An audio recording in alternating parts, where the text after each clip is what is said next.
Okay, so we're going to try this again. Hopefully this time we have no issues and you guys can hear us okay. So welcome to the Scouting and Competition Strategy Workshop.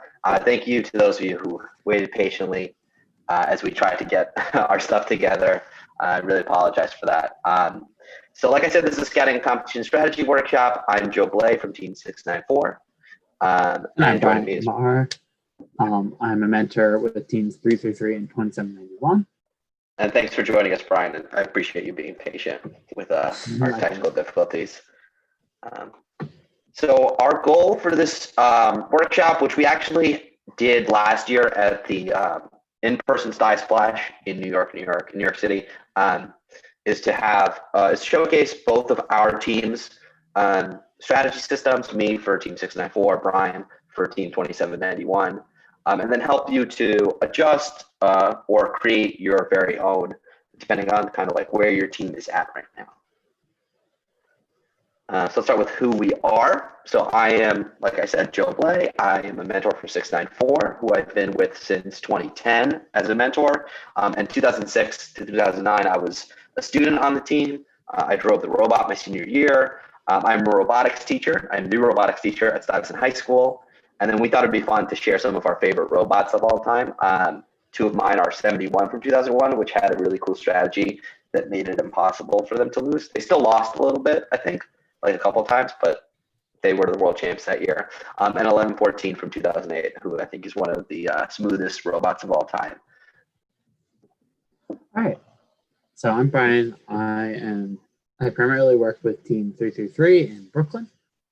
Before that, I was a college student at Rensselaer Polytechnic Institute in upstate New York. And while I was doing that, I was helping out Team 2791, Shaker Robotics. And then even before that, I was a student on Team 1257 in New Jersey. When I'm not doing robot stuff these days, I work as a software engineer at Bloomberg in New York City.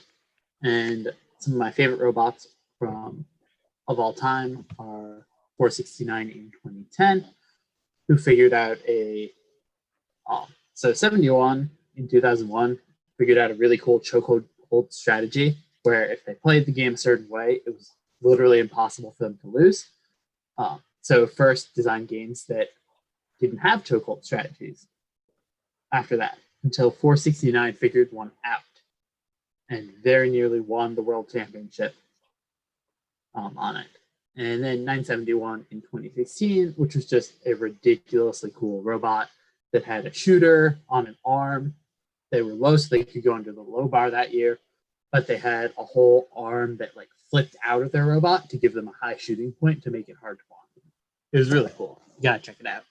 Yeah, that's an awesome robot. I'm not gonna make the same kind of shticky joke that I made last time because it doesn't feel as fresh anymore. But that's an awesome robot.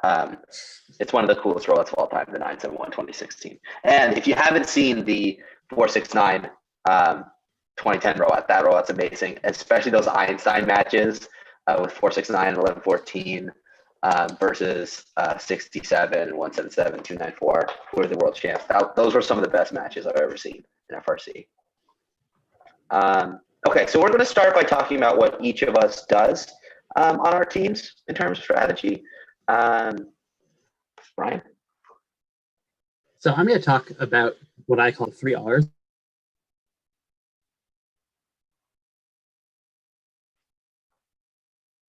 I don't know if Brian's cutting out just for me or for everyone.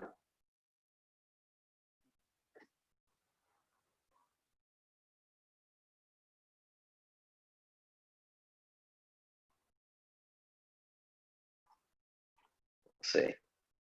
Sabrina or Ian, can you still hear me, or was Brian the one who's cut out?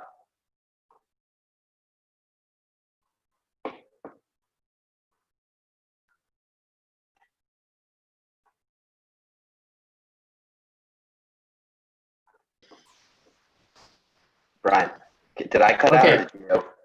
I disconnected. Okay, so I feel like do you get the whole reliable? Yeah, this is going great. I said 3 R's and then you cut out. Well, this is actually really good because it goes into our whole thing about we should do paper scouting and not digital because there are problems with computers still. Go ahead, talk about your 3 R's. So reliability, the most important one in my opinion.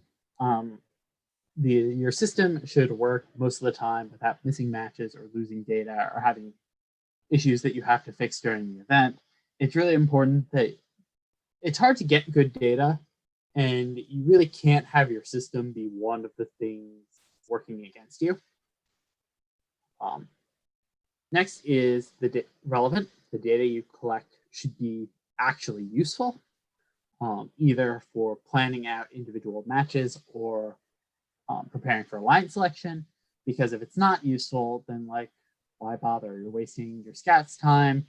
You're making them put effort into things that aren't important instead of focusing on the data points that are really important. Because the more data you try and collect, the less accurate it's all going to be. And lastly, the data that you collect needs to be reasonable. Students need to be able to accurately collect all the data they need to collect during a very fast-paced match where a lot is happening. So the input has, however the user inputs the data, has to be really user-friendly, and the data points you ask for have to be realistic to be accurately collected. Yeah, and I think that these 3 R's, most people who have been involved with a team's strategy, most strategy heads who've done it for more than a year would agree with this, student or mentor. These are really I think the basics of any successful strategy team. And just one thing I would add to it is it's important to have buy-in from your team. You know, you could have the best strategy system in the world, but if your drivers don't want to use it, or your drive coach doesn't agree, it's not going to be super helpful. So buy-in is from your whole team is really, really important when it comes to these systems. Definitely. So let's talk about how we scout, starting with 2791. Yeah, so I would talk about what 3-3 did this year, except we didn't really have a competition season because of COVID. The season got canceled 2 weeks before our first regional. So rather than show you a half-baked system from this year, I will talk about what 2791 did last year in 2019. So what we do as for the data collection is we have paper scouting sheets that are half-page size. And it's a little worksheet that students will fill out during the match. And then after that match, they're handed off to someone who enters them into a Google Sheet spreadsheet where we do pretty much all of our analysis. We don't really use the paper sheets after that, aside from if we have some issue with the spreadsheet or a number was entered in badly and we want to double check. Like a team scored 20 game pieces after averaging 5, we look at the paper sheet, try and figure out what the issue is. But yeah, we use that Google Sheet for almost all of our analysis and data visualization. And we on 694 use paper scouting. So we have, as opposed to 1 sheet per team per match, we just have 1 sheet per team for the entire competition. And basically that sheet is everything that there is about them, their stats, their comments, qualitative and quantitative data. And our view is less is more. The less data points you collect, the better. So obviously you have to scout important data points, right? How many balls are scored, how many hatches are scored. That's critical information. But we try not to scout the stuff that doesn't give you much information about a team. And also the stuff that's kind of specialized about certain teams, we try to pack in to other spots when possible. So like last year, something might be like hatches picked up off the ground. Do you really care? Maybe just have like a little thing on the side, like can they pick up hatches off the ground? You can just circle that and you get, because so few teams did that kind of thing. Then just kind of on our logic for why we do paper scouting. I personally am a pretty big hater of using any technology for the physical scouting. So like scouting on a computer or an iPad. I know a lot of teams do it. A lot of really successful teams do it. But I think there are lots of technical difficulties you can run into, like we demonstrated. That was super planned. Like we've demonstrated all these technical difficulties at the beginning on purpose, right? No, you can run into technical difficulties at competition. I also think you get worse information from kids when they scout on computers and tablets. Maybe that will change in the next 5 or 10 years as society gets more and more and more computer savvy. But I still find that students just scout better on a piece of paper. And then just the last point on why I think paper scouting is better for at least our team. I think it's really hard to work out all the bugs of a new system. And when you're going into a competition where it's a new game every year and you're scouting new data points at potentially every competition, right? Because you're changing the data you care about between competitions. It can be really tough to work out those kinks in the middle of a contest when you're trying to pull that information rapidly, and one error could just destroy everything that you're looking at. And then what we do is at the end of the day, we will enter all of our data into a spreadsheet for analysis. And this is just like averages, variance. There really aren't that many data points. So a lot of time we'll just look at all the team's info. And that's really only for aligned selections. We don't really use that for match strategy as much as other teams do. I think 27-1. You guys would use it for match strategy as well, right? Your data sheet. Yeah. Yep. We use our spreadsheet for pretty much all of the analysis we do with the data. We have someone who is throughout the day entering in. We actually had 2 people doing data entry because we had our scouting sheet in 2019 was pretty involved. So we'd have 2 people entering data into the spreadsheet at all times to make sure that the data there is up to date and has everything we want to look at. And whenever we want to look at the data, we use the spreadsheet. Yeah. Whereas on our team, it's like we're doing match strategy. We're pulling the physical sheets out of our binder of scouting sheets, and they're being, the match strategists, as we call them, they go through those sheets and they come up with a strategy, and they'll talk to me because I'm the drive coach, and they'll talk to the drivers, and we'll have our strategy. We'll go to teams. We at competitions where it's harder to get from place to place, we'll take pictures of the sheet and send those out. Like we'll take scans and send those on Google Drive or via text or something. Yeah, and we use a Google Sheet, which lets us, someone has it open and they're entering in data points. Meanwhile, people who are looking at the data can pull it up on their phone and enter in a team number and pull up the data and look at it there. Oh, and one other thing is sometimes there's internet issues at competitions. Like sometimes you can't enter in data, and sometimes there's just no service at competitions, and that could be a problem. Okay, so we're going to take a look at both of our team's scouting sheets. Ours, we're going to look at our 2020 sheet since we did compete, and Brian is going to show off the 2019 one for 2791. So this was our sheet. It was early in the season, so there are changes we would probably make. And I think this is our second iteration after our first competition. We already made adjustments to it because there were some things we wanted to scout and didn't. But this is generally what it looks like. It's just this kind of chart. And then this would be it would take up half of the sheet, and the rest of the half would be blank. And that's where comments go. So the scout will put their comments on matches there. And then we just treat everything like a tally. You see an example. We always put an example of, our head scout from that year will show what it should look like. We took a match that had already happened. Anna Lee, who was our head of strategy last year, she scouted that match. She scouted team 2096, match 27 from one of the Israeli districts. Mobility, yes. Autonomous. I really like this as something we debuted last year. I think it was really good for last year's game. This shows, 2 in the high goal and 1 missed. And then in teleop, power cell, 6 in the high goal, outer goal, no inner, 0 low goal, which you don't really need to put that X, but you put it anyway. 3 missed, so we know that shooting percentage.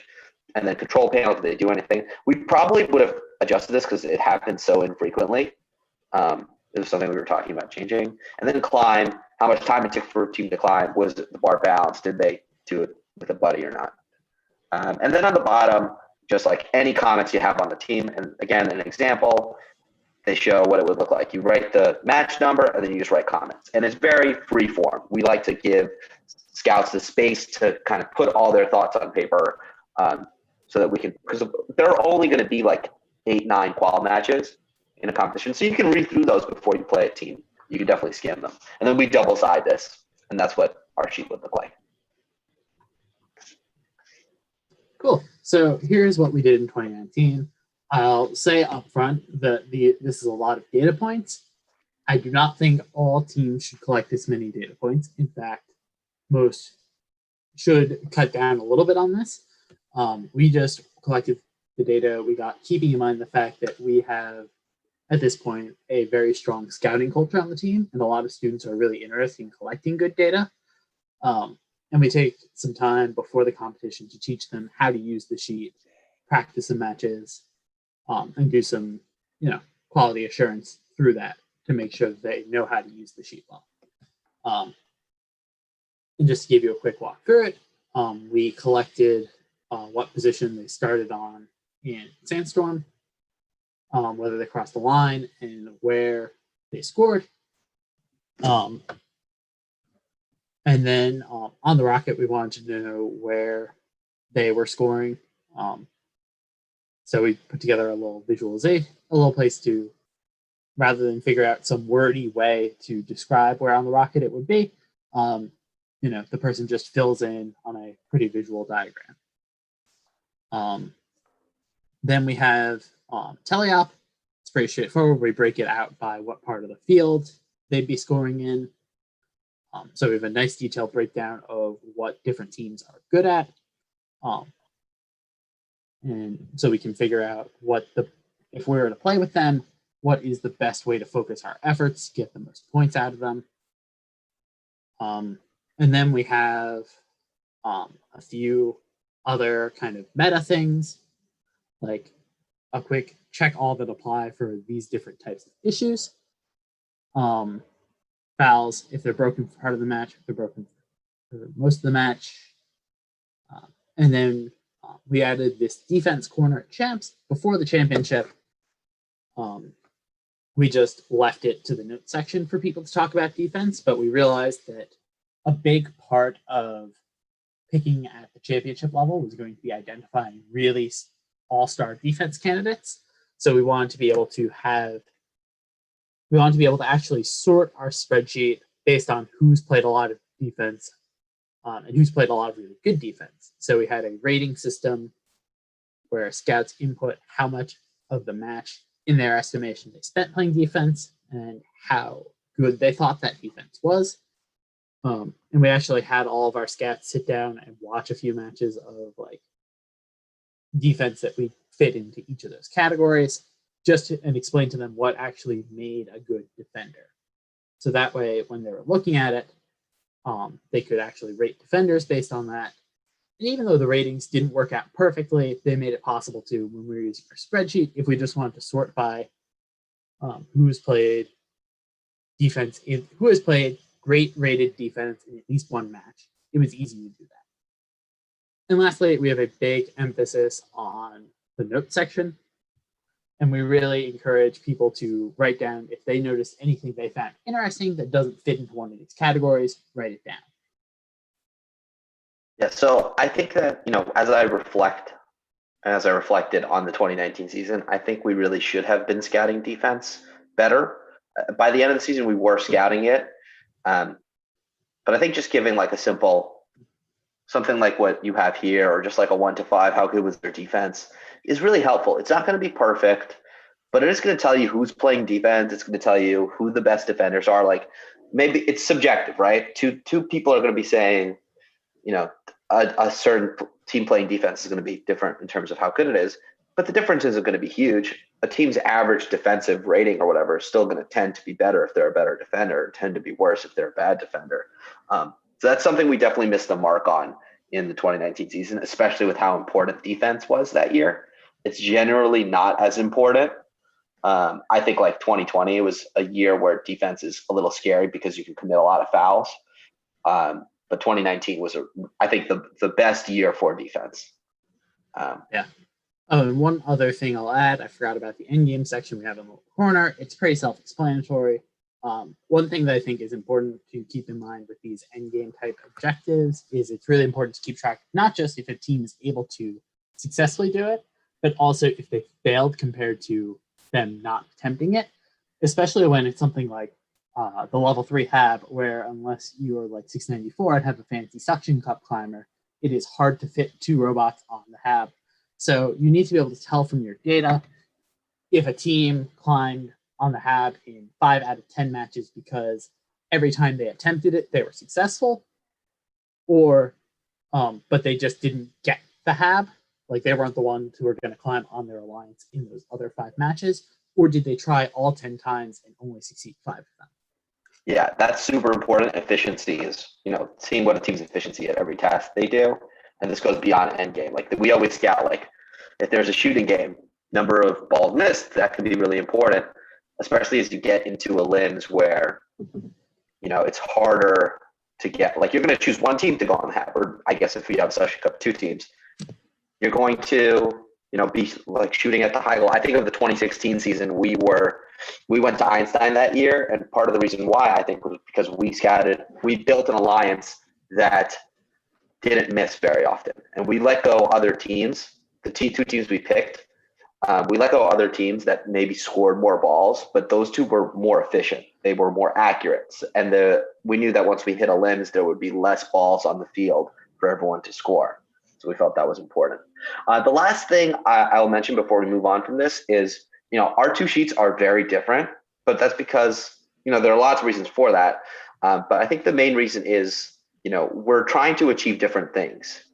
Our sheet, we are trying to make it as easy as possible to scout on and as easy as possible to read quickly if you're preparing a match, right? We want to get all the information on one sheet from all the matches so that, the coach and the match strategist can look at that sheet and get a picture of a team really fast. Meanwhile, for you guys, we are trying to make sure that we can. We want it to be easy to use during the match. That's the number one. Same as Joe's sheet, but the difference is we are focusing heavily on making it easy to capture everything in a way that is easy for someone to enter into a spreadsheet without losing any information, and making sure it's easy to read and read through quickly. And if you actually look at the columns in our spreadsheet, they're in the same order as things appear in the spreadsheet or on the paper sheet. Yeah, and we're I think really heavily focused on that. Yeah, you're saying, Joe? Yeah, I think that, the 2791 method is one that I see really often. I think a lot of elite teams are doing some sort of digital, but the ones who still do paper, I think a lot of the Canadian teams still do paper, which, though Canada's pretty good at first. So but I always see them have a similar system to you guys. Ours is more unique to what we do. I don't think I've seen another team do it like us. But it's also, it makes sense for us. It's what feels natural to us. We just have so much in place around it. So I think for any team, it's important to understand kind of what your team is going to function best using, like what's going to help your team the most. And that's not just with picking, right? That's with match strategy. I think a lot of teams miss out on that aspect of scouting and strategy. Strategy and match scouting are incredibly valuable for coming up with good qualification match strategy and for seeding high. And teams usually don't have that information till the end of the day, and I don't think that's good enough, personally. All right, let's talk about pit scouting. So what is pit scouting? Brian, do you want to explain what pit scouting is? Yeah, pit scouting is when you send someone to a team's pit to ask them some questions about their robot and collect some non-numeric data, like not performance. You're not watching them do things. You're asking them questions. You're looking at the robot. You're recording some information. And our guiding principle is, minimize the number of questions, ask the basic stuff, weight, wheels, capabilities, so on. I will still say though, in the last few years, we have been expanding how many questions we ask.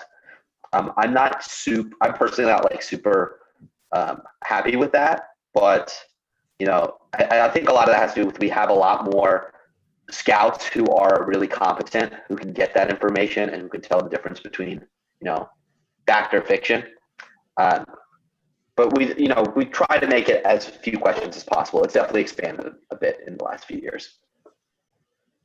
Yeah, so we really, really focus on 2791 on keeping it bare bones. There was a time when we didn't, and when we collected too much data, we found it was often either not useful, or once we had actual match data, which happens pretty early in the competition, we just found it not helpful. So we really try and focus on those things that are impossible or very difficult to observe from a team during the match. Yeah, and the way I personally like to think about pit scouting is you start with the goal of what it is. For me, I think pit scouting is most useful for you're going into your first qualification matches and you're not really sure what a team does or what a team is trying to do. So Pitscouting will give you that information, especially if they haven't played a practice match. And B, it can help if you're, wondering about a team's weight or, the wheel type, because you're formulating a strategy. It's like, all right, let's play defense on them. Or like, I'm worried they're going to play defense. Oh, wait, they have mechanism wheels. I have nothing to worry about. Or I'm thinking about picking them, but I want them to add weight to their robot because I think they'll play better defense. Well, what's their actual weight right now? Or I want them to add a mechanism. What's their weight right now? Can they fit a mechanism? So pit scouting is really useful for pulling up that information fast. I don't find that I use pit scouting a lot. I don't think our team uses it a lot in the middle of the competition, but in the beginning and then as we're picking, it comes in handy. Yeah. We don't really use it very much for match planning purposes beyond the drivetrain. I found I prefer just when asking my alliance partners what they're capable of and what they like to do, you get basically the same thing, but you put less burden on your pit scouts. And usually I can get a decent sense for what a robot looks like, what a robot is roughly going to be able to do just by looking at it. It's not a perfect heuristic, but usually you can tell when you're going into a first match, you can see, okay, this team really looks like they have their stuff together and are going to be able to score a lot in their first match. Yeah. Okay, so let's take a look at each of our pit scouting sheets. Starting with 694s from 2020. Again, I did not love this sheet. There's definitely stuff I would cut from it, but this, 694, the students make the decisions and the mentors cry. Well, they don't cry, but we object and we move on. We're often wrong though, so the students have that going for them. So questions we asked last year, stuff I think is useful. Can you go under the trench? What's your weight? Drivetrain type, number of motors, types of motors on the drivetrain.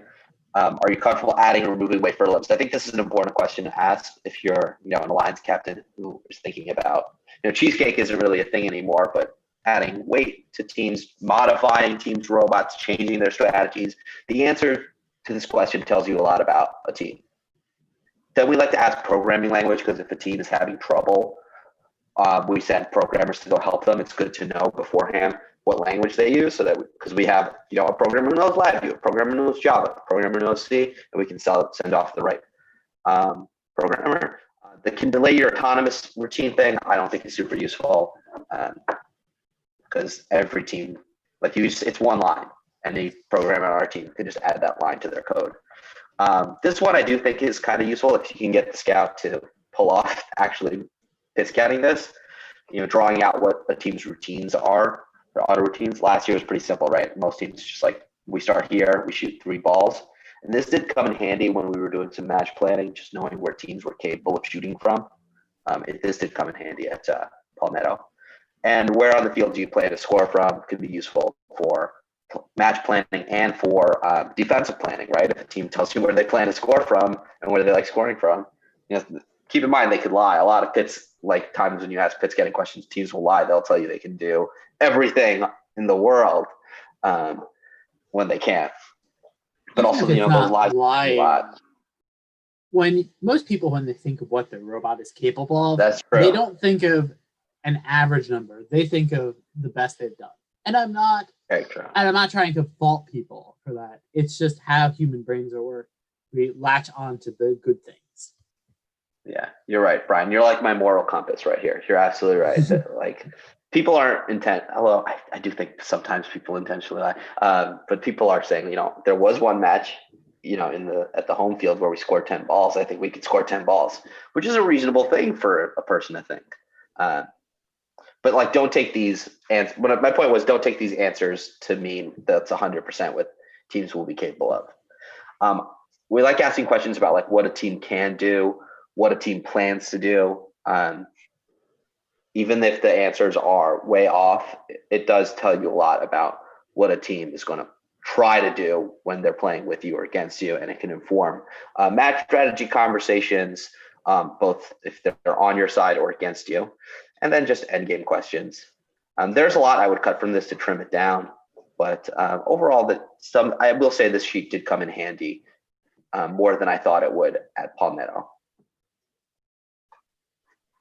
All right, so we actually use this is the one part of our data collection that isn't paper, we use a Google form. And that way we can create a sub tab within our master scouting spreadsheet that all the responses get dumped to. And then from there, it's really easy to actually pull the responses into like our team lookup page. So team number, pretty straightforward.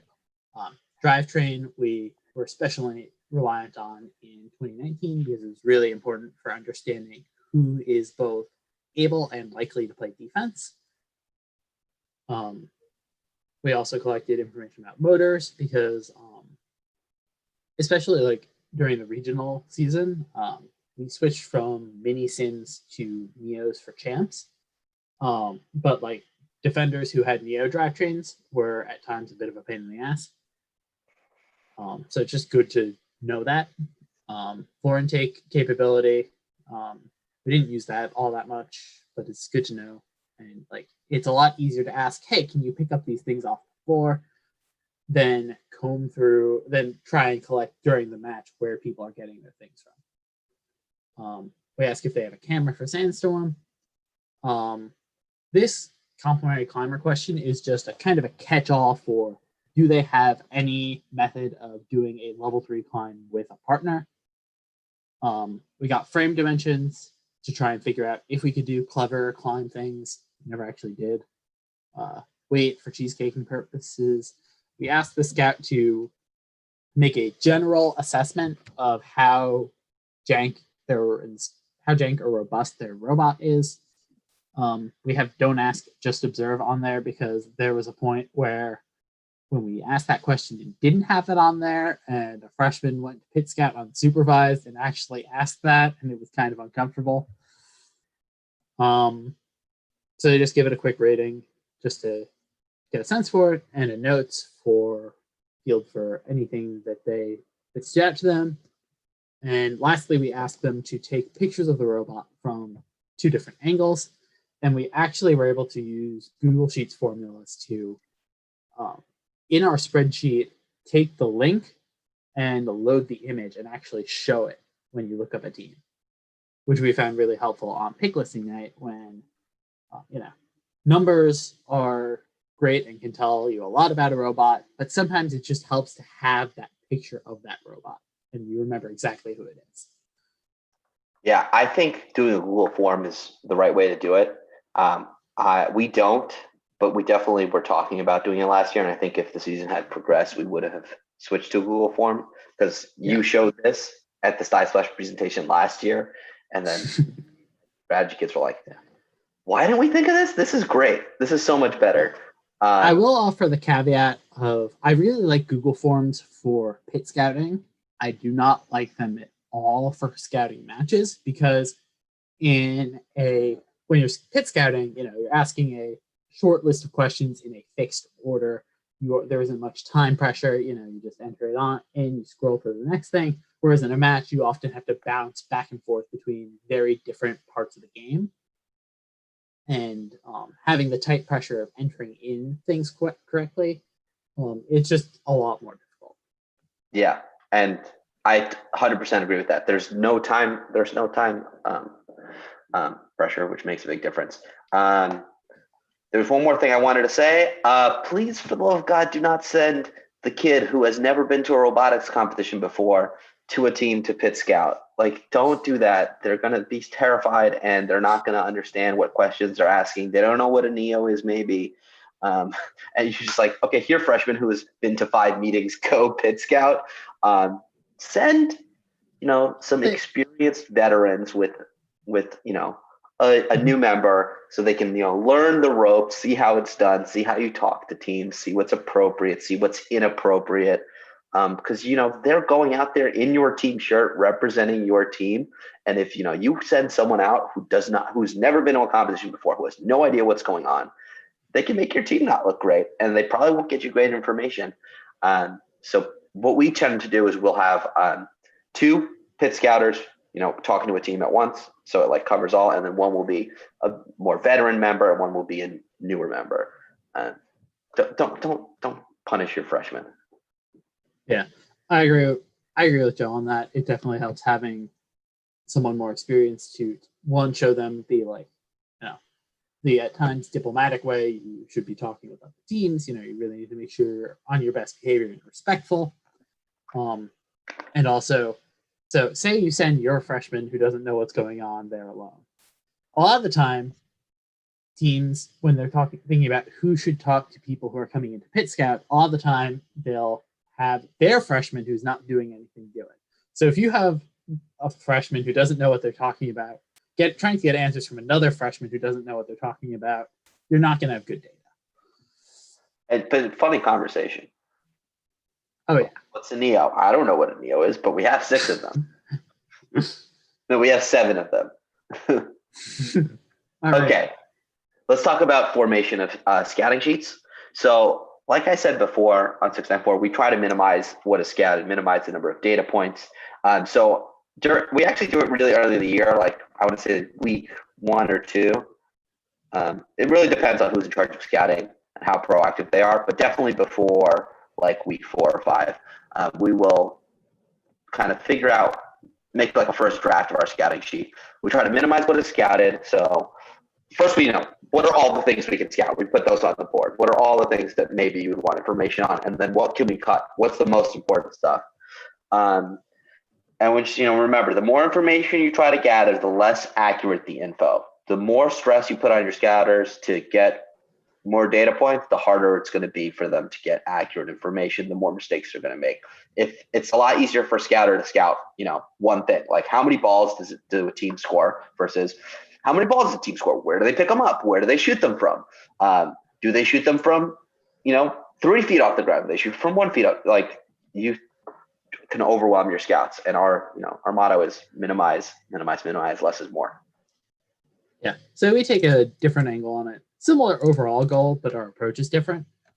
We start by doing a massive brainstorm with every single thing we could possibly think of collecting that might be useful. So we start with a really comprehensive list, and then we cross things off using those guiding 3 R's. Everything needs to be reliable, relevant, reasonable. So we get rid of anything that's redundant or we don't think is going to have it used, or we just aren't convinced is going to be able to be collected correctly. So we start with a big list and we narrow it down until we think we have data that is useful and is feasible to collect during the match. Yeah, and we'll actually often get stuck on 694 on that useless part, like what is useless and what isn't. And usually at least once per year, I will think something is useless that is, and I'm often right, just to pat myself, I'm often right. It's like, so I say to the scout, if this becomes useful, I will eat a scouting sheet. So that's like me laying down the gauntlet, like this is definitely useless. I would let this go if it wasn't definitely useless. And if I'm wrong, I will eat a scouting sheet. And I have eaten the scouting sheet. I have been wrong and I have eaten the scouting sheet. I believe it was 2017. I said we should not be scouting both. If a team is scoring in the top of the boiler and the bottom of the boiler. I actually thought we shouldn't be scouting at the bottom of the boiler at all because it's pretty useless to score in the bottom of the boiler. Although Team Dave from that year would prove me wrong. It was the best, I think, low boiler scorer. So there was like one team so I was like, all right, let's just have one cell and you just circle if it's high or low. Most teams didn't score in the boiler at all. And there was one team who managed to do both, and I ended up having to eat a scouting sheet. That's funny. My rule is if I think something's not going to be useful, if you can come up with a situation where that either relating to planning a match or making a pick list that you think, if you can defend that metric and argue how it would be useful in a way that other data collected isn't, I'll let it stay. If you can't, it goes away. Yeah, I think that's good. One of the things we got stuck on this year was one of our head scouts wanted to scout ferrying, like delivering balls from one end of the field to the other. I think we ended up not having it at the first event, but we were definitely going back and forth on it. Okay. So, Brian, do you want to talk about this slide? Yeah. So, we're going to talk about the process of iterating on the scouting sheets or whatever scouting input system you devise. So week 0 scrimmages happen. And what that means is there are some unofficial competitions that aren't part of the official season that happen the weekend or the 2 weekends before the competition season starts. So teams will actually play actual matches on fields, and they'll have streams and archived video, especially the official week 0 in New Hampshire that is run by First HQ, which will use an official, like a whole field setup with official field elements and the metal field perimeter and all the field electronics. And it will also be streamed using the nice overlays that the streams have that gives all the scores and the reminders about what has been scored so far. So I find that one is really helpful for making it easy to see how the game's going to play out. So you can watch those matches, and you have to take them with a bit of a grain of salt because teams aren't showing up trying to win. They're more trying to show up and practice and make sure that the robot works and get a feel for the field. But they're a good opportunity for you to take the sheets that you have and test them out and make sure that they are easy to use and that they're not missing anything that could be useful. And maybe if something is harder to collect than you thought or harder to see, because you have your preconceived notion of how the field's going to look and what the sight lines are, you might not have expected something.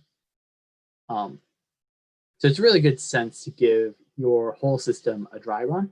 And you can also, if your first competition is later in the season than the first week, you can watch previous weeks of actual competitions and use them to do the same thing.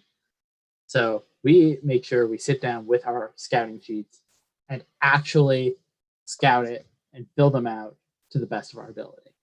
And then we adjust based on how useful things are and how easy we found the sheet to be used. Maybe we realize, if we move this column over here, it'll be easier to fill out because these 2 actions usually happen before and after each other. Yeah, and even if you do compete in week 1, there are often like week half events. Like I know Palmetto used to do that, or I think there was some Israeli district that was, started on like Wednesday or something. Or it was the week before, so that was like the real week 1, even though it was only part of week 1. So we got to test out our sheet this year, and it was interesting. This year something happened when we were testing out our sheets. We were watching the Israel events, and it was really difficult to see one, who was scoring, who was shooting balls, like when 2 teams were scoring at the same time. So like who hit that shot, who missed that one. So we had to guess a lot. And that actually was really true at the competition, although I would say it was easier to see in person. The second thing was in the streams, it was impossible to see who was scoring, like if the ball was going in the inner or outer port. So we decided to not scout those separately at Palmetto. We just scouted balls in the high goal. But when we showed up to the competition, we realized it was actually really easy to tell in person where the ball would go, because there would be like the chute that the inner port ball would roll through. But usually you can tell from the stream what is going to be easy or difficult to see. Okay, let's talk about data entry, what each of us uses on our team, see what they look like from last year. So, Brian, I'll start with mine because yours is a lot more impressive. So we actually had like something weird happen. We have this student who actually graduated, named Brian, who usually runs our data entry. And he was unfortunately unable to attend our first event. So he made this whole form, but we weren't good at navigating it, and it had a couple of issues. He usually enters things as the competition rolls around, like goes through. So we weren't able to utilize this form. So he made this form. Basically, you enter in, the match number for the team number, and then it's just all the information from that match. And each question is required, including the ones where it was like oftentimes 0, like a team that never scored in the low goal. It's like you had to answer that every time. And then, he had a great setup where he put like a how to use instructions. He made like a whole thing that would you could see all the information for all the teams. But we got back after the competitions, after the qualification matches, we were going to enter, and we were like, wow, this is going to take us hours to enter all this data. So we instead quickly just put together a data entry sheet, like at the competition. So it shows you like what kind of a tight ship we're running over here at 694. And this is what we ended up using. We basically just made a tab for each team, and we just entered in absolutely all the data points from the matches they had played. And then, it just pulled the averages. So we kept it pretty simple. Then we added another tab for our pick list. You guys get some top secret stuff here. Some stuff we wanted to do in the morning, climb percentage, inner outer average. But the thing is, there are so few data points in FRC that I think teams can end up over analyzing things. Like you're pulling variance because we generally do have that information, but because it was put together so fast, we didn't input that stuff. But like, let's take a team like 4020 who we ended up picking. Let's find their sheet. Here's all their information, right? So, okay, we can find out their variance, or we can see, okay, we can look at this information and see, all right, they score up to 13. That's their max. And we were thinking about them or 4451, Robots Garage, and like, here's their information. They're really good. Look at this. They have an 18. They also have a 5. So you can kind of, pull those data points together. I think a lot of teams kind of take way too much, like they pull way too much, and here's the average score, here's the median score, where it's just like, okay, here's the sheet, and you can see what all their data is. They only played 7 matches. And it's a little bit more tedious to do it this way. It takes a little bit longer, but we end up with, I think, a pretty good pick list usually. And then let's pull up 2791s on my screen.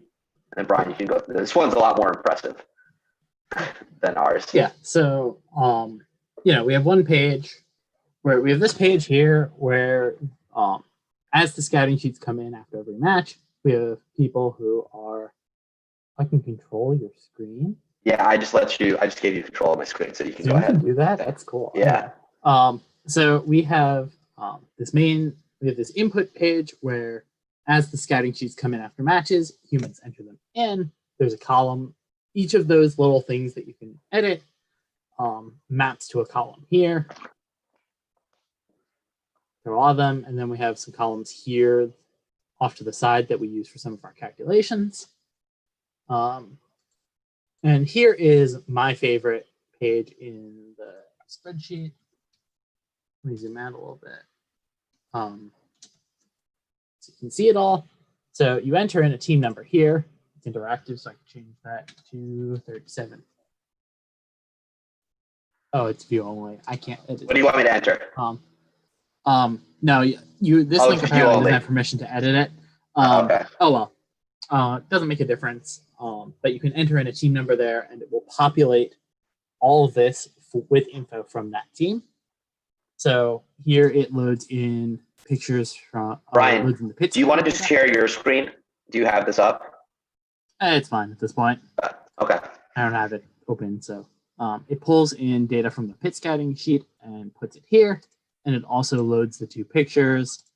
I don't think we got a picture in our champs data for us, but it actually shows those images, and it gives a table giving basically the goal of this table here is basically similar to like what someone looking at one of 694's paper sheets gets, just a concise breakdown of all of the matches and all the important numbers.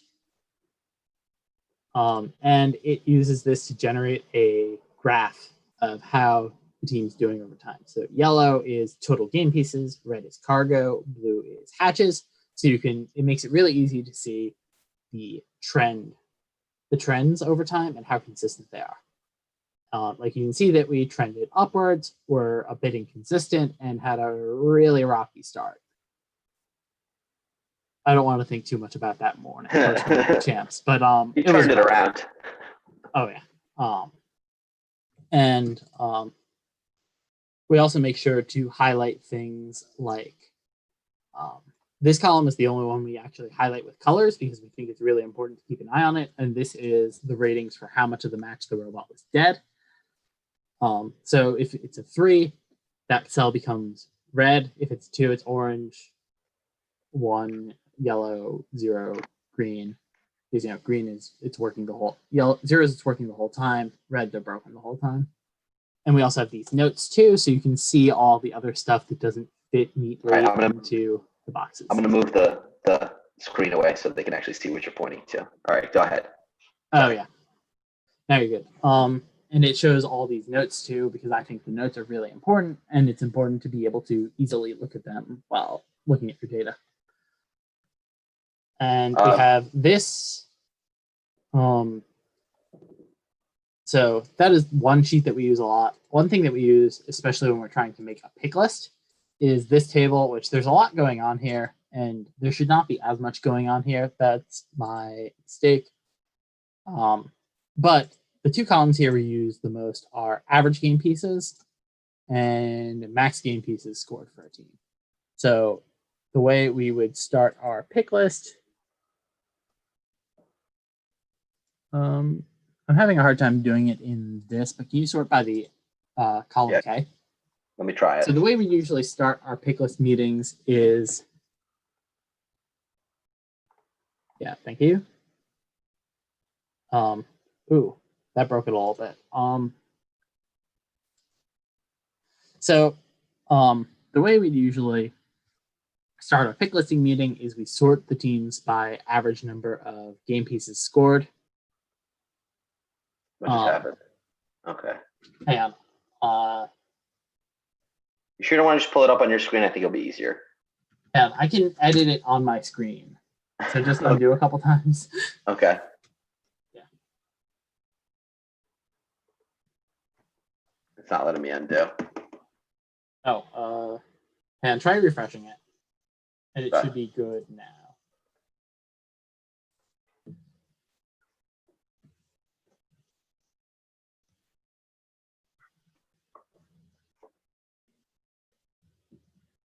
Here we go. There.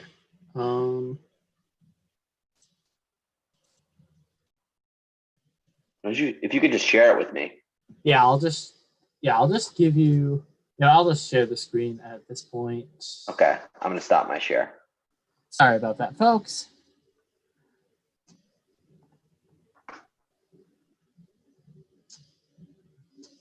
All right. So can everyone see that okay? Yep, looking good. Cool. So the way we usually start our pick list is we take this average game pieces per match column and we sort by it.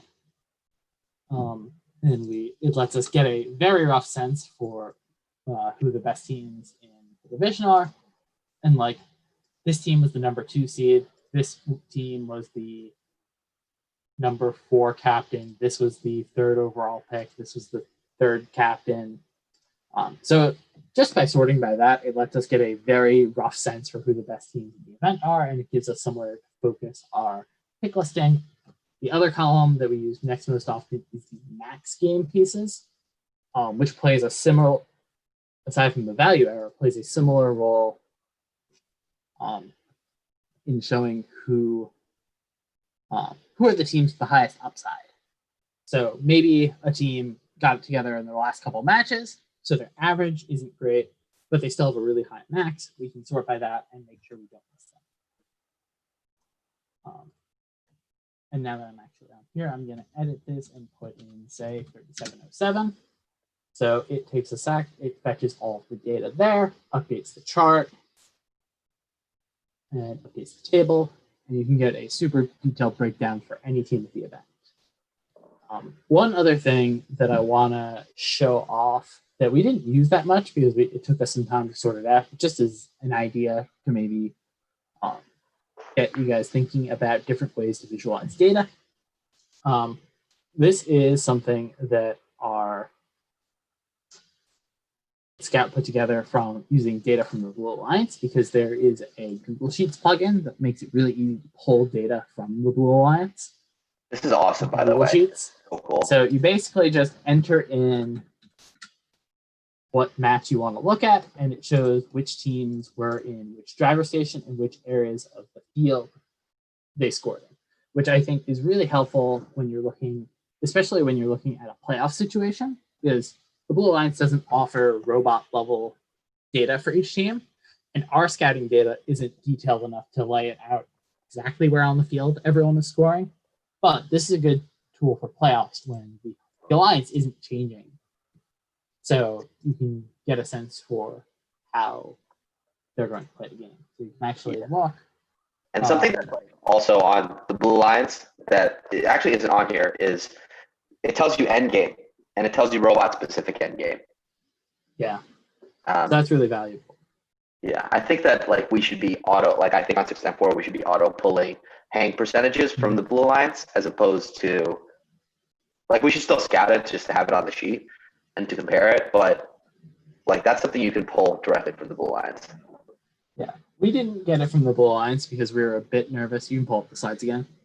Yeah, not the Blue Alliance, straight from first feed, right? Yeah, we were a little nervous getting it from an API just because it was something we hadn't done before and we weren't sure how reliable that data was going to be. But looking back, we should have just used that data. Yeah, in I think it was 2018 or 2019, it was either a student or a first year alumni at the time, Levy, pulled that data for us for endgame. It was either hanging in 2018 or it was, endgame in 2019 going on the steps. And I was like, whoa, this is cool. We can do this. So yeah, that's something that we should definitely be doing, especially because we have a mentor on our team who helps run the Blue Alliance. So I don't know why we're not doing that stuff. What I will say about data entry is we don't use it too much. We really only use it for pick listing. And it's just for like quick analysis and having the data all in one place to look at teams and to see like who the good teams are, who the bad teams are. In the past, we've just started using data entry the last few years. In the past, we just went straight from our sheets and it took a long time. Yeah, I remember I walked in on your 2018 pick listing meeting because we were in the same hotel and I saw you guys in the lobby and it was such a mess of papers. Yeah, that's our look. That's our aesthetic. But since we started using the Google Sheet, it definitely has, I think, cut our time for picklist meetings. I would say from like 6 hours to 2. So it definitely helps a lot with just sorting through teams. And on the flip side of that, we use our spreadsheet pretty much anytime we want to look at data. It's very rare that we look at the paper sheets for actual data once they're entered in, unless the spreadsheet isn't working for some reason or we think something was entered in erroneously. Yeah, and like our sheets are like everything for us, and like we don't do too much data analysis. My thinking is there just aren't enough data points in FRC to be doing so much data analysis. When teams are playing 10 matches, it's like, all right, just what are their stats? Look at them. We all have brains. We all have taken math. We don't need to do like crazy stuff on top of it. But everyone does it differently. Okay. Competition prep, what each of our teams does in preparation for a competition. So we pack whiteboards, although we kind of stopped using the whiteboards for like telling our scout who to pick. So we always send someone out there to say who we're going to pick, and then our scouts are in the stands actually deciding who we're going to take. We just started using a tablet and just showing it as opposed to a whiteboard, but we still bring it. We bring pens, clipboards, notebooks, whiteboard markers, and strategy mats, which I will pull up an image of a strategy mat while Brian is talking about his. And we train all our members on the game and the specific scouting sheets so that if they are scouting, they understand how the sheet works and they understand how the game works, why a team is doing a certain thing. Generally, our head scouts will prepare some sort of match for them to watch and practice with, and they look at how they scouted it and give them feedback based off of that. Go ahead, Brian. What about 2791? Yeah. So we more or less do the same thing as 694. The one thing that we really do differently is we have a very rigorous training process for teaching scouts how to use the scouting sheets, and we actually test them on how to use them. So we pick out, we have them watch a whole bunch of matches, and then in 2019 we actually had them come back a week later and fill out a sheet and we'd only let people scout who filled out their sheets mostly well. I will say that this is not something that a lot of teams should do, just because you really don't want to make it. You need to understand what your resources are and what your challenges are. So we had a lot of kids on the team. We had 120 students on the team in 2019, and we were able to get a lot of them interested in scouting because there was a lot of emphasis from myself, the lead mentor, and the other important people on the team on how important scouting is and how much of a difference it makes. So there's a lot of buy-in and a lot of people who wanted to do it. So we were able to make them jump through a few hoops to make sure that our data looks good. And that was a big part of why we think our data was really good, even though we were collecting a lot of data points. And we weren't trying to cut people out of the process. If someone failed our test that we came up with, we'd work with them to help them learn how to do it better and get them to be able to scout in the competition. But we wanted people who were going to take it seriously and were familiar with the ins and outs of collecting good data. Yeah, I think there are like stages of an FRC team's like strategy, team growth, where like it starts with there's just one kid, no one wants to scout, no one wants to do strategy, whatever. We're just here to play robots. Second step is, all right, there's some kids who really want to do this, but no one else can be bothered. Third step, they're getting support from mentors and leadership, and now everyone's being forced to scout. People are running away. They're playing, frisbee or whatever, or just hanging out as opposed to scouting. Then you're doing well, and it's like, okay, we should be scouting. I can actually help the team, and that's great. That's a great feeling when you finally get there. And then it goes. Oh, we have so many freaking scouts. I don't know what to do. Okay, only trained scouts. Okay, we have so many trained scouts. What do we do now? And like you were talking to me the other day, Brian, you want to tell us what Shaker was going to do this year? Oh yeah. So what Shaker was planning on doing, just at the culmination of this arc of the team growing and scouting culture on the team really coming together and having a lot of kids who are interested in it, they were planning on actually this year having 18 people scout each match, have 3 people watch each robot independently, and then look at all their results and record into the scouting data the median one across all the metrics. This is a method that 1678 came up with to try and engage a lot of students with their scouting process and collect accurate data. So we wanted to give it a try and see if it would help us get better quality data. Yeah, and I know of other teams who do stuff like that. You mentioned 1678. They also have a nice thing they do where after every match, like they'll say, all right, Blue Alliance, let's rank the teams 1, 2, 3 based on their performance there. And then it'll tell you like over time, like that rating, how good, like who are the best teams and who are the weakest, which is really cool. And I know that Hot back in the day in 2009, they scouted human players because they were really important that year. So they, like out dedicated to human players, which I think is actually, 2009 more than most years, human players were really, really important. So that was good.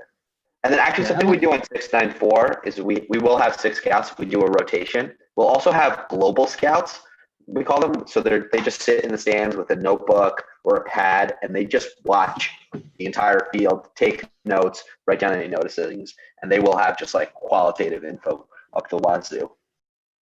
Yeah, we do a similar thing. We have a few kids who we call them subjective scouts, who just sit and they watch matches, and sometimes it's hard to see the forest through the trees, especially when you're like you have a scouting sheet in front of you and you're looking for like very precise numerical things to jot down. You're looking for specific events happening.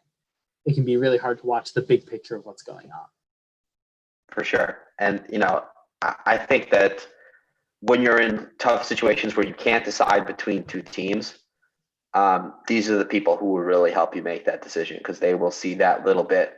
They'll see that something different about a team, like the driver's a little bit better, or their auto's a little bit, they've both been hitting, but their auto, I can tell, is just a little bit better. It's using the right sensors, so on and so forth. They really can make a difference in that pick list meeting. Okay, let's talk about what we do at the event. So I'll start with what 694 does. So practice matches, we scout practice matches. We also record them. Though they're live streamed, they're not usually saved on the Blue Alliance. And those recordings can be very useful when we're planning our first few matches. I like to think at 69-4, we really excel at match strategy, especially in those first few matches. Most teams are kind of going into those matches, figuring things out. But usually we go into those matches, we have a good idea of who we're playing and who we're playing with, even if those teams haven't even played a practice match yet, but especially if they've played a practice match yet already. We pit scout, like was mentioned before. That is really heavily used during the first few quals matches. Scouting in stands, we have 6 people scouting, 1 per robot, but there's a rotation. Everyone scouts at some point. Even I scout sometimes, even though I usually don't get the chance. I really love scouting. I'm probably the only mentor who tries to scout. I think actually we do have a few of the young mentors who still enjoy it and try to get their hands in to scout sometimes. We have students who run and manage the stands. I find that we have a few senior members who have are experienced, know how to like boss people around. But when a team is first starting out, I think having a mentor there to help manage the stands and help make sure people are scouting is very helpful.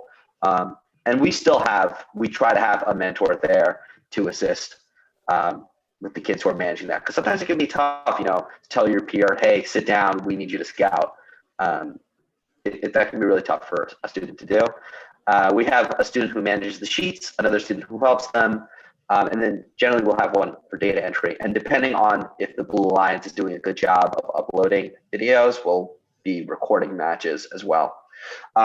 We have our sheets go to our match strategists. So we have 1 to 2 kids who manage match strategy, and they go to, they'll look over the sheets, they'll talk through what they think they should do. They'll come to me, we'll go through it together, reach a consensus, then they'll talk to our drivers, or we'll go to our alliance.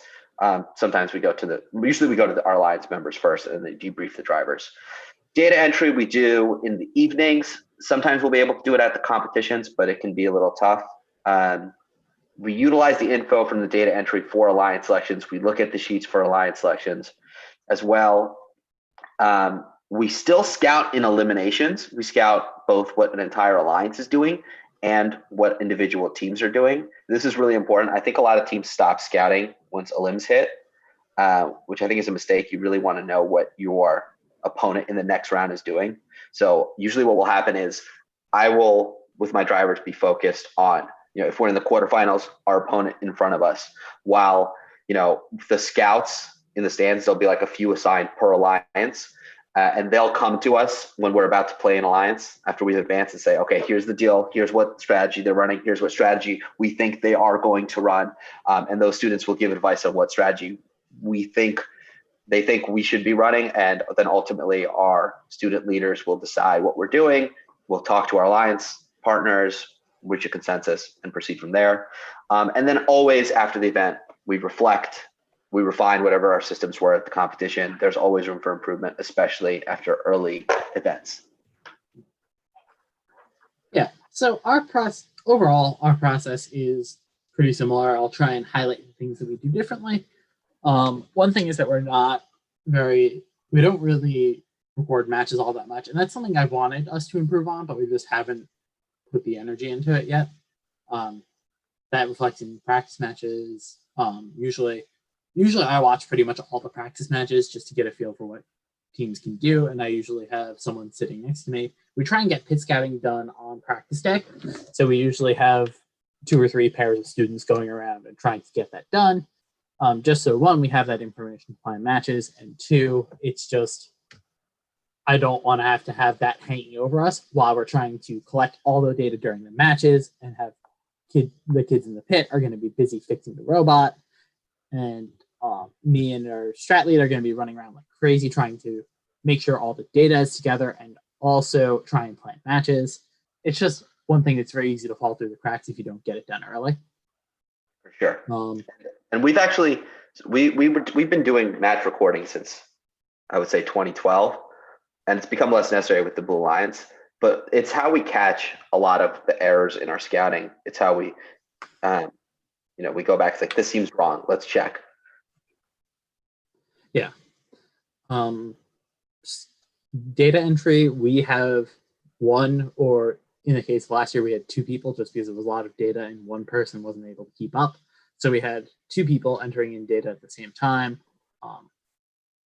So they just take all the sheets as they come in, put them into the spreadsheet, and they would be doing we'd rotate them out. There are not a ton of people who enjoy doing data entry, so we try not to have people do it for too long. We use that info for alliance selection. We rely on that very heavily on the spreadsheet, and we continue entering data into the spreadsheet through the end of quals for every team at the competition to make sure that that spreadsheet data is as up to date as possible.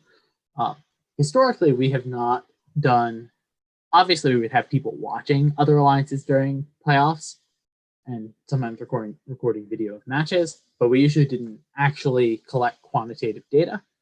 That changed in 2019 when we realized that it'd be helpful to have more up-to-date data on how many points teams are putting up so we can focus a defender on them. So if we can see in one match that team 118 is getting defense and it didn't really hit them, especially if we were playing defense on them and it didn't do much to them, we can know to focus and have them play defense against 254 instead.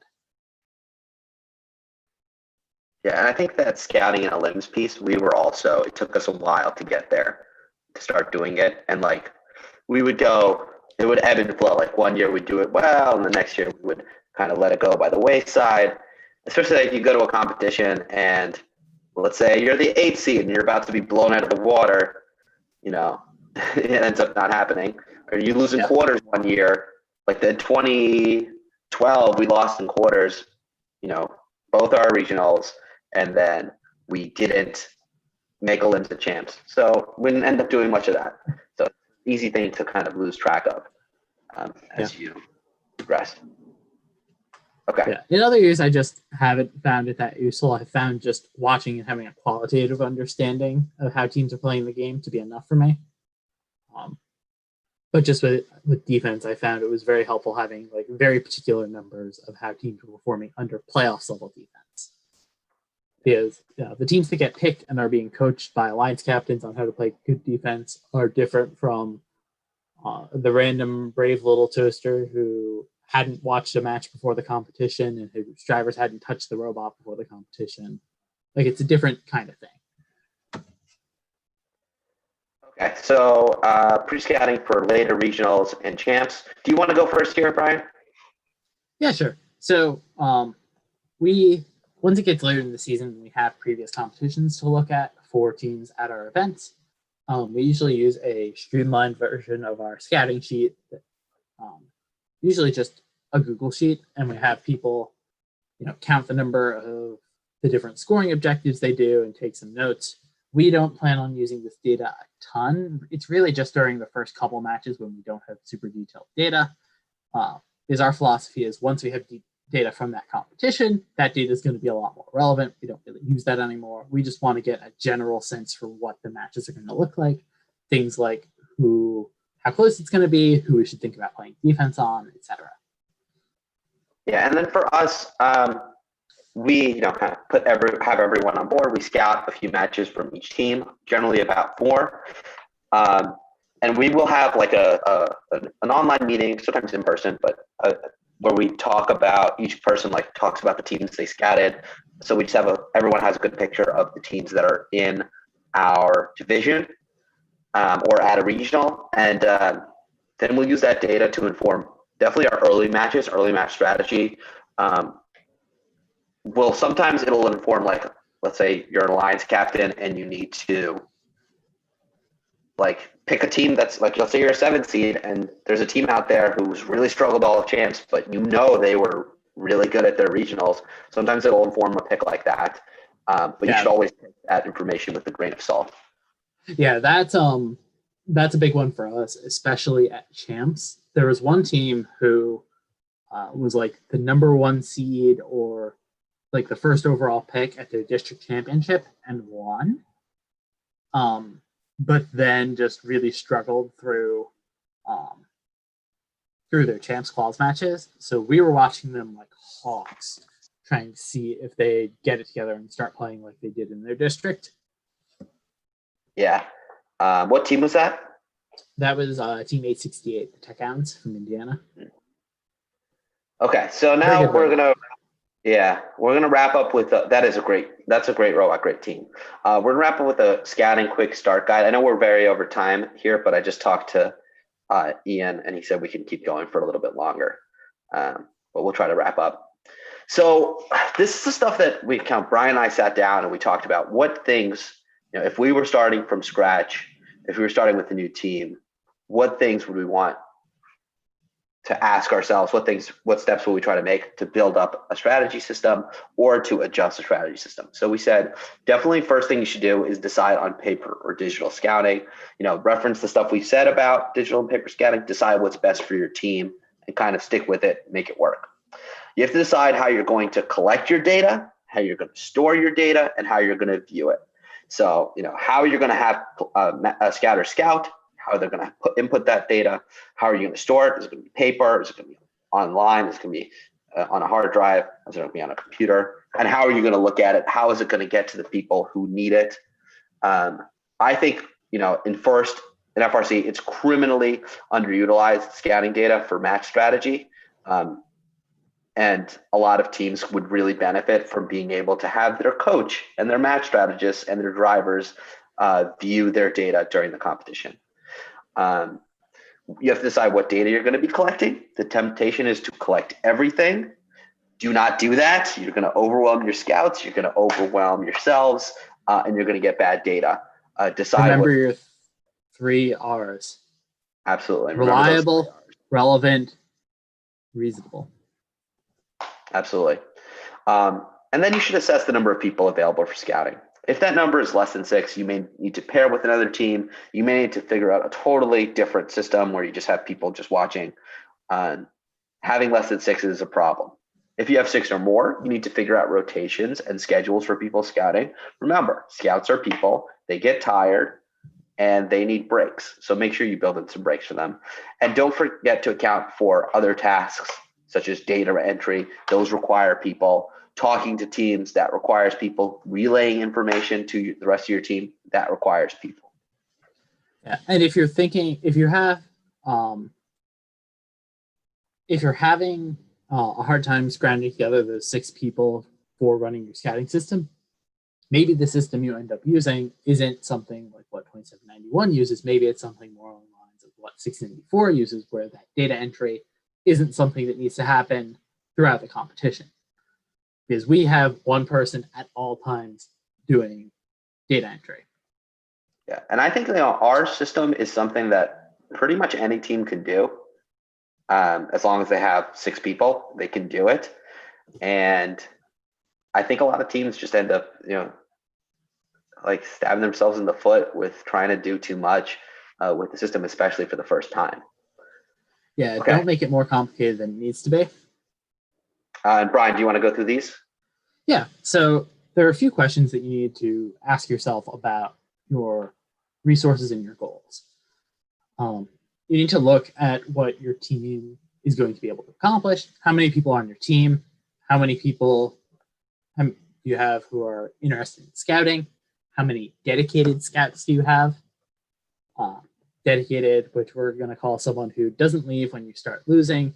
They're reliably, they're responsible, and they collect generally correct data. No one's perfect, but they usually get it mostly right. And you need to look at how your team motivates scouts, how much of a scouting culture is there on the team. You have mentors and students in key leadership roles stressing how important it is, or is it just like, oh yeah, we'll figure that out like the day before the competition, whatever. Yeah, and I think, last night there was that Taiwan pilot regional, or is it Taipei? I don't know what I'm allowed to say. First get the wrong one. And we had a Zoom going where, some students and mentors, and I tuned in at 10:30 last night. It was too late for me, but they were watching that stream and they were just talking about it. And it was all our strategists. Like you need to have that kind of culture to have a successful strategy team. And I think the best teams really do have that. Yeah, and if you don't have that culture developed yet, it's okay, but you need to design your system with that in mind. Absolutely. It's definitely big to, if this isn't your first time scouting, it's really important to look back at what you did in the previous year and your other years prior, to look at what went well and what could have gone better. As with, I like to think of it a lot like when you have your robot, throughout the season, you iterate on the robot. You try and identify things you can do better and work on making it better. Having a scouting system is actually pretty similar, except instead of starting from scratch every year, you have the option of continuing with the same system from year to year and working on improving. So it's really important to reflect on things you can do better and actively work on improving the things that can be better. With your current system, it's worth discussing keeping in mind what you do currently and what's been working well, and really taking inventory of the system you've designed, and having a good sense for how you're tackling those three problems of collecting, storing, and viewing your data. And lastly, think about how you pit scout and pre-scout, and think about what you can do differently there. Yeah, so if you're tuning into this and it's because you don't have a system yet and you want to build one, or you just want to update it, I really recommend you go through these 2 slides and just really ask yourselves these questions, and figure out what works best for you. Take some time, take a half an hour, jot some notes down, and try to figure out what will work best for your team. I think it's even better if you do it with some members of your team so that you get that buy-in piece for whatever that system is that you make. Like, do a Zoom call, talk through with your team, so that way you have an idea together what you want to do. I know that putting together that really cool electronic system that collects all these really awesome data points and makes really cool metrics can be really tempting, but you need to ask yourself if it's the right thing for your team, especially on the scouting side, because the reason we on 2791 don't use an electronic system, or part of it at least, is that we don't have a very strong software culture on the team. So in addition to having students working on the robot program, you also need some who can put in effort onto this venture, a lot of hours, to make sure that your scouting software system is really solid and works well and handles all the weird cases well and is reliable. So we play to our strengths and lean more on the paper side and the Excel side. Yeah, so if you want to reach out to us with any questions, or you've gone through and you come up with a better system you think, and you want to kind of bounce it off of us, here's our info. Feel free to reach out to us. Those are our emails. And then Ian, I don't know if we need to stop now, or there are questions from the chat you want us to answer, but I'll leave it up to you. There's one question so far in the chat. Okay. It's, how many students do you have scouting? So on 694, we have 6 students scouting at one given time, with probably 2 who are global. So 6 that are paper scouting, 2 that are global scouting, watching at least, and then 1 recording, 1 or 2 doing data entry, 1 or 2 managing sheets. But overall, the entire team really scouts. So it's like anyone who's at the competition, I'd say around 40 people at one point or another are scouting. We have a very big team, so that lets us do that. Yeah, we're in a similar position. At any given time, we have 6 people filling out scouting sheets, 2 more taking notes and collecting broader data on the match. We have, in 2019, we'd have 2 people doing data entry, so that brings us to 10. We'd usually have 1 person there just kind of keeping an eye on things, making sure people are showing up for their shift, making sure there aren't problems, addressing issues. And we have 1 person filing away sheets once they're filled out. We have like a bin full of folders, and once they're entered into the sheet, they go in there. So that's 12 people, and we'll usually have 3 full rotations through those roles. I think at our home regional, we actually had 4 or like another half rotation. So yeah, around 40 people. Yeah, and And actually, we are a very large team with a lot of scouting culture. So we can get away with that. It's really important that the system you choose to use works with your numbers. yeah, and we've kind of gone through situations where we had to have less. I think back to when I was a student, back in 2007, I really started with my friend, the strategy team on Stuy Splash, and it was at first just the 2 of us, and we didn't even have sheets. We had blank computer paper that we took from the hotel, and we like drew a quick chart and just we tallied it up, and we would try to scout everything ourselves, and then it built up from that. We've had events where we only had like 2 scouts. If we've gone to China with 9 people or less, and we had 2 people who just sat in the stands and watched everything and did their best. Like if you have someone who is experienced and understands the games, they can come up with a lot of good information by just sitting there and watching what's happening. Oh yeah, like you can definitely get with like 1 or 2 kids who understand FRC strategy in the game. You can get 80 or 90% of the way there with just a couple people watching some matches. Granted, a lot of the time matches are won or lost on having that last 10 or 20% to get the edge, but still, you can still do pretty well without that. My first year with Shaker, we had 30 or 40 people on the team. It was 2016. And what we did was we have 6 people watching, 1 person doing data entry, 1 person taking notes, and the person taking notes was also generally keeping an eye on things in the stands. And we had a second shift of scouts, so we had like 14 people in total. And that was plenty. Yeah, something I used to do is I would watch an entire regional on the Blue Alliance. Like you can only get to watch each match once, and I would take notes and just try to make a pick list off of that and then see who got picked. I did that when I was a student. Pretty fun. Good time. Yeah. Any other questions, Ian, in the chat? No. Okay, so we'll stop here. Thanks for tuning in. Thank you, Brian, for coming on. Thank you, Ian, for having us. We hope this was helpful and valuable to some teams out there.